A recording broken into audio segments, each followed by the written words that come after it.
Aujourd'hui, nous plongeons dans le monde des myomes utérins, une maladie gynécologique qui peut affecter de nombreuses femmes. D'ailleurs, beaucoup de femmes en âge de procréation s'angoissent vraiment quand elles sont diagnostiquées de myomes utérins. Pourrais-je être maman? Est-ce que ces myomes m'empêcheront-ils de réaliser mon rêve d'avoir un bébé?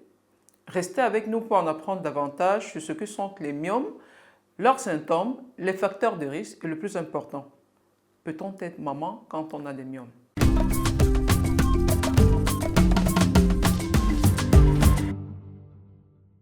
Salut à tous, bienvenue à nouveau sur ma chaîne. Je suis le Dr Ngayam, médecin anesthésiste et responsable de l'entreprise Domaine Médical à Barcelone. Si vous êtes nouveau ici, sachez qu'au travers de cette chaîne, notre objectif est de vous fournir des informations médicales simples pour vous permettre de comprendre votre corps. C'est ainsi que vous serez à même de prendre des décisions éclairées concernant votre santé. Alors, n'hésitez pas à vous abonner et à partager les vidéos pour faire croître la communauté.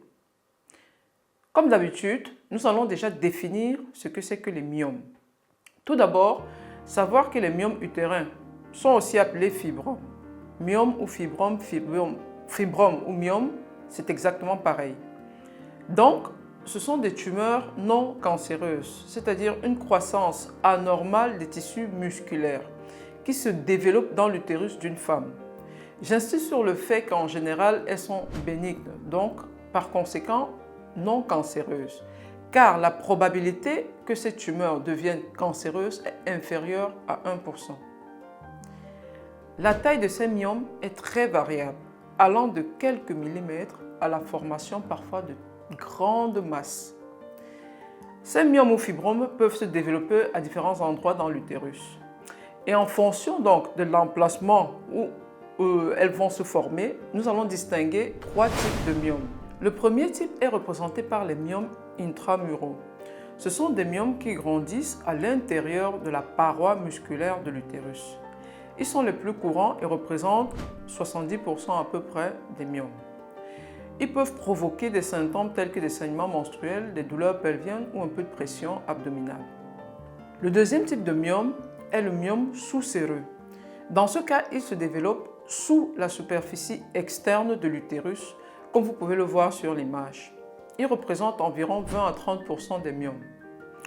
À ce niveau, ils peuvent causer des symptômes surtout de pression pelvienne et des organes voisins, comme par exemple la vessie, et peut entraîner donc le besoin fréquent d'uriner.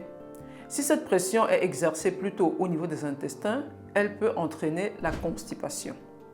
Par ailleurs, des myomes de grande taille peuvent provoquer un gonflement abdominal ou une sensation de plénitude. Et finalement, le troisième type sont les myomes sous-muqueux. Ceux-ci poussent sous la muqueuse interne de l'utérus. Ils sont moins fréquents que les antérieurs, environ 5 à 10%, et peuvent causer des saignements menstruels abondants, des cycles menstruels irréguliers, prolongés et parfois accompagnés de douleurs pelviennes. De plus, ce sont ces types de myomes qui sont le plus souvent associés à des problèmes de fertilité. D'autres symptômes à tenir en compte sont des douleurs pendant les rapports sexuels, des crampes pelviennes ou des douleurs lombaires. Pourquoi se forment les myomes? Les facteurs de risque susceptibles d'augmenter la probabilité de développer ces myomes sont très variables. Je vais les diviser en deux groupes, ceux qui ne dépendent pas de nous et plus tard, ceux sur lesquels nous pouvons agir. Les facteurs de risque non modifiables sont: en premier, nous avons l'âge et le sexe féminin. Les myomes peuvent se former ou apparaître à n'importe quel âge, mais le risque augmente à partir de 35-40 ans. Le deuxième facteur non modifiable est la génétique. Avoir des membres de la famille, en particulier les parents du premier degré comme la mère ou la sœur, avec des myomes, augmente la probabilité que vous aussi ayez des myomes. Le troisième facteur non modifiable est l'origine ethnique. Les femmes noires ont un risque plus élevé de développer des myomes que les femmes d'autres origines ethniques. Et oui, malheureusement pour nous, on estime que jusqu'à 80% des femmes noires auront au moins un myome à l'âge de 50 ans. Et le dernier facteur non négociable est le niveau d'hormones. Les oestrogènes et la progestérone, des hormones féminines, semblent jouer un rôle important dans la croissance de ces myomes. Les femmes, par exemple, qui prennent des contraceptifs hormonaux peuvent être beaucoup plus exposées au myome que celles qui n'en prennent pas. Maintenant, parlons des facteurs sur lesquels nous pouvons agir pour minimiser le risque de développer des myomes. Le premier axe sur lequel nous pouvons agir, c'est l'alimentation tout simplement. La consommation excessive de viande rouge et de produits à base de viande ainsi que le déficit de vitamine D ont été suggérés comme des influences potentielles pour pouvoir développer des myomes.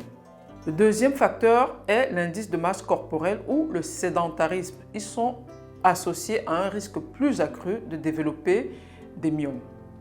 Donc, il faut fuir le surpoids et l'obésité à tout prix. Je vous laisserai en description de la vidéo comment calculer son IMC.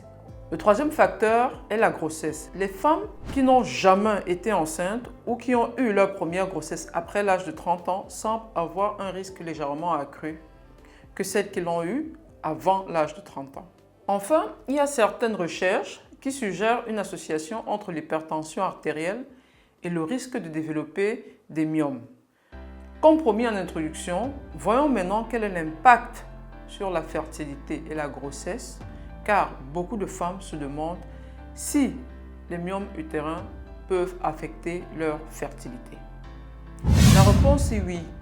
Les myomes peuvent entraver ou perturber la capacité de tomber enceinte de plusieurs manières.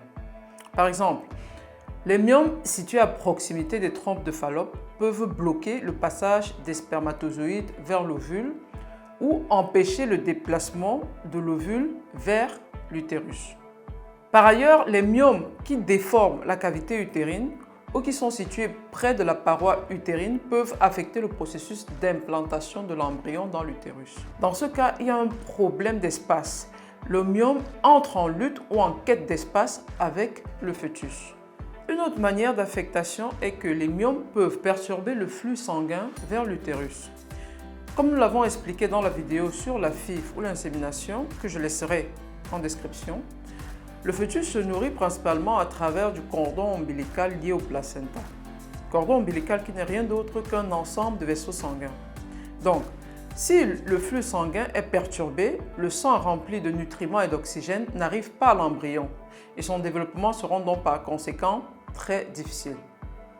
Les femmes atteintes de myome peuvent avoir un risque légèrement accru de complications pendant la grossesse, tels que le risque de fausse couche, de naissance prématurée ou de présentation anormale du fœtus. En résumé, 1. Il existe 3 types de myomes en fonction de la localisation. À l'intérieur de la paroi de l'utérus, à l'extérieur de l'utérus ou à l'intérieur de l'utérus. 2.